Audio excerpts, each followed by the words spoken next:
ما غیبت رو اونجوری به تهمت رو اونجوری گناه به اون عظمت میبینیم،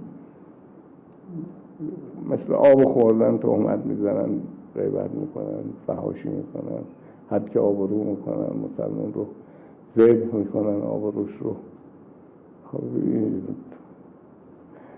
محور رو عدالت قرار دادن. هیچ وقت عدالت اینقدر قربانی نشده بود، تو نظام‌های دیگه هم نشده.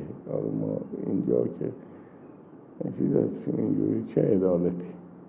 هیچ وقت در ایران اینقدر مسئولین دروغ نمیگفتن، هیچ وقت در ایران اینقدر آمار غلط نمیدادن، هیچ وقت وعده های عمل نشو نمیدادن، هیچ وقت تخلف به این آسونی نبود، هیچ وقت قانون گریزی. وقتی هم قانون نبود در زمان دیکتاتورهای مثلا قاجار و قبل از اونا قانونی نبود. خب قانون همونی بود که شاه میخواست.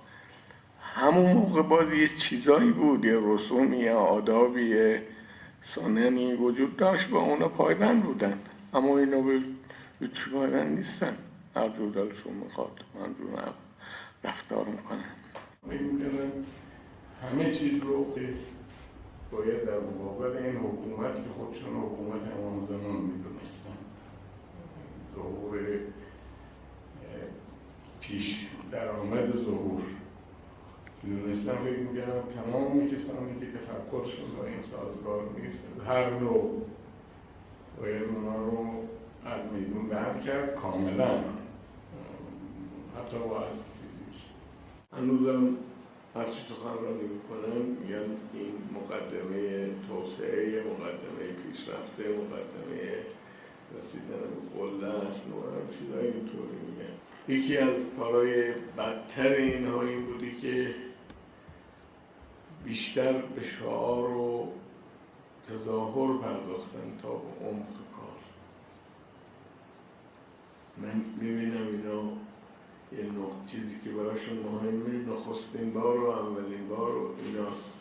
هر کاری که از 30 سال قبل تو کشور شروع شده، پیشرفت شده، بخشش تعدیل شده، تحمیل شده، برای نخستین بار یعنی میخوان منحصر کنن به کار خودشون که ما کردیم هر چی بوده. رهبری نظرشون این شد که از اونا حمایت کن، چه در دوران بحث‌های انتخاباتی و چه بعدش. به تبع آقا هم خیلی از آقایان دیگه وارد شدن که دیگه شما خوب میدونید دیگه اینا که برای شما هم روشن آنمایی وارد شدن، حرفایی زدن که مواظب نیستیم به خیلی بزرگان نزدیکی به پیغمبر هم این مقامات رو بگیم، مذهب خاص از تعلیل و چیزهای عجیب غریبی از زبون هم آدمای بزرگ خودمون شنیدیم. در سالهای گذشته ایشون خیلی سنگینانه و جدی از دولت حمایت میکردن. من همیشه با ایشون بحث میکردم و منتها ایشون خب نظر خودشون میگفتن اینه. با این که میدونن حرفای سنگین من میزنم میگفتن میام تحریک میکنم شما رو افرادی، اینجوری نیست.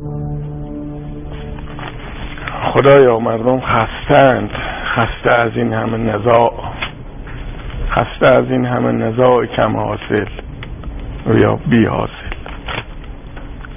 اگر اینها میخواهند ترجمان حرف مردم باشند که حرف مردم روشن است، چرا تحمل همه کم شده؟ چرا نمیگذاریم حرفها به عمل درآید؟ چرا نیتها را به سنگ تهمت میزنیم؟ ایرانی مسلمان که نباید این باشد.